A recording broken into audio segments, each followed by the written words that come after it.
Kowalski was the speaker. He was speaker. Ray Zenzel was majority leader. Ray was a lot easier to deal with. He and Romney got along quite well. Kowalski and Romney didn't get along at all.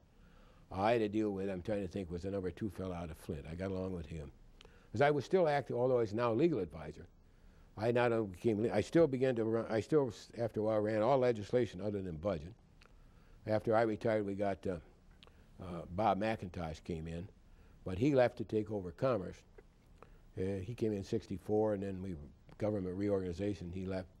So I oversaw all legislation other than they had budget. I picked up along the way after the first session of the legislature, which ended in '63 by July 1, the appointment process had gotten bogged down. Now, I'm not talking the big jobs. I'm talking the apple commission, the cherry commission, the potato commission, the apricot, whatever you name it. There's diploma boards, we call them. You know. Well, this is big within the particular industry. And they had gotten bogged down, so the governor said, well, will you take that over? So I did, and I forget, in 30 days' time, I got something like 40-some people appointed. Political clearance, background. So I had legislature, I had legal, and we go into '66, and it's looking good.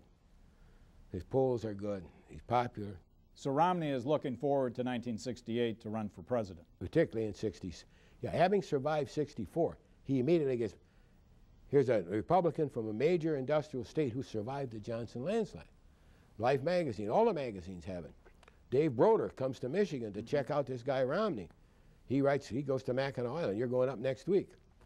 Broder writes, he's up there with us, he said, and we used to have a bar called Horn's Bar, and it was going pretty good one night. He said, who said these Republicans don't have fun, said Broder. And so, well, Romney is looking forward. And people forget he later became a Secretary of Defense under Nixon from Wisconsin. Millard.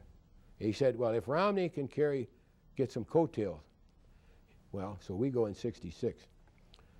'66 comes along, it's Romney, Milliken, now he's appointed Griffin. So he's got to get him elected. So we ran all our ads, Romney, Milliken, Griffin, to triumvirate. Put all their pictures on the same billboard. Reapportionment in the legislature is Austin Kleiner, Democrat. Democrats have won almost all the House seats. They took a House seat in Kalamazoo in '64. '66 comes along, and the state House is within 1 vote of being 2/3 Democrat.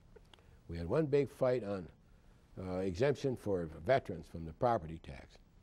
And Romney had vetoed it, and we held it in the House. We were going to hold it in the Senate. But then we passed what we wanted. But, well, election night comes along, and it is a Republican landslide. I think for the first and last time, all 8 educational posts are elected Republican. Griffin beats Soapy Williams. Romney beats Zoltan Ferenczi. Zolty was a great guy. We said, who ever heard of a governor named Zoltan? He comes from Transylvania. You know. But and Zolty came good. He was state Democrat chairman. I used to call him up if I needed a Democrat appointee. I'd say, hey, I need 3 names of Democrats, potato farmers, real potato farmers. Well, he beats, you know, that's when Johnson came to town and couldn't even pronounce his name right out at Ann Arbor. The House, which is Austin Kleiner, goes 55-55 Republican. 5 Senate seats are overturned. Emo Locke becomes a majority leader, 20-18. 5 congressional seats turn over, go from Democrat to Republican. And so Romney is big news going into '67. After '66, he's a force to be reckoned with. '67 dawns, and now the big fight is the income tax. And we get it passed. Very important from the fiscal standpoint of this state. It changed, and to get it passed, we gave some meaningful property tax relief. It wasn't just on your homestead. Whatever property tax you paid, if you bet the threshold, you got money. And we also passed open housing from a civil rights standpoint. Very important. Romney was beginning to make real inroads into the black community and into the labor. The first Civil Rights Commission were John Fikens and Damon Key. And the black vote was up into the high teens or 20. Chenault was his first treasurer. Labor vote, not necessarily, but from the trade standpoint, plumbers, we were making inroads. We get the income tax passed, and lo and behold, on a Sunday night, 23rd of February, I get this call about 3:30. Got the riot. And I go down to state police headquarters, and they've not asked for assistance, but our reports are it's bad. They raided a blind pig, and the riot is on. Well, that's about 4 in the morning. I go down, I'm at state police headquarters. State police go on alert. Kavanaugh still not asked for help. The police commissioner, Fred Davids, is talking to the Girardin. I finally make contact through Girardin with the mayor. And about 7:30, I called the governor, and he was home in Bloomfield. It was Sunday. Told him what was going on. I said, they may need help. I said, we don't know. I said, we checked on, state police is in full alert. I've checked on the National Guard. Most of them are in Grayling. Battalion is in Grand Rapids. We got 1 battalion training in Detroit, whether we need them or not. Now, remember, we had Watts, we had Newark, Vietnam War, we had protests, things were hot. And so he said, well, I'm going to church, but if you and Colonel decide to move, go ahead. Well, finally, they put what we call a sweep through the affected area. They thought if they could surround it, it would burn itself out. Well, once they got any police force in there, the place was going. It was blowing up. And I get a call from the mayor saying, hey, I need everything I got. Boom, we send in the state police, or half of them. Maybe we got 2,200 state troopers. Well, 1,100, that's all we can spare. We get hold of Colonel Schnipke, head of the guard.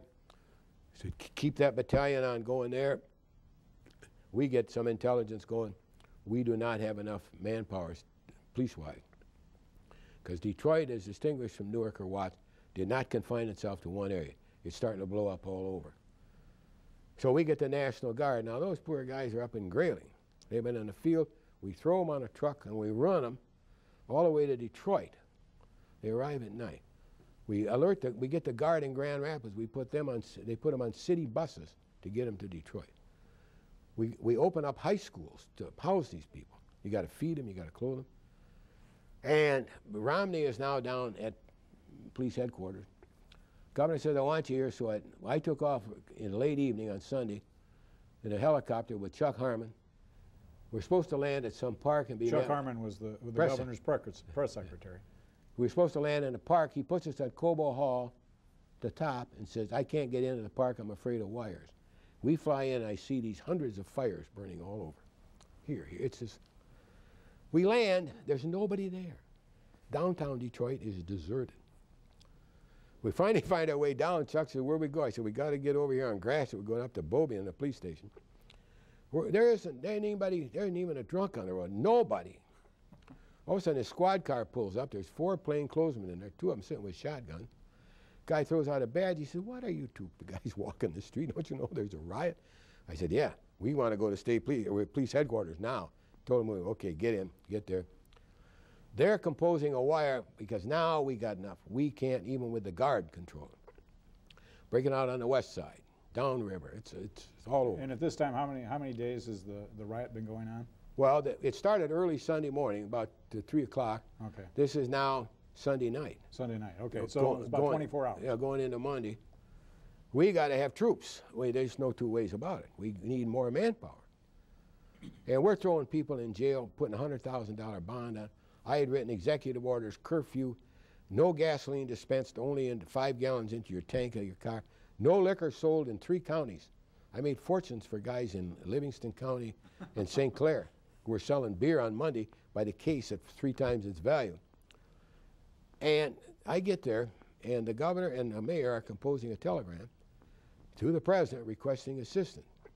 They've contacted, and they're now in contact with Assistant Attorney General. The Vice President was in contact with the mayor. And they gave me this wire, and they're talking to this Assistant Attorney General. And it says, we have an insurrection or rebellion. And I said, and now I happen to remember that there's an old federal statute that says the president cannot use troops unless there's an insurrection or rebellion. It goes back to the old whiskey rebellion. Mm-hmm.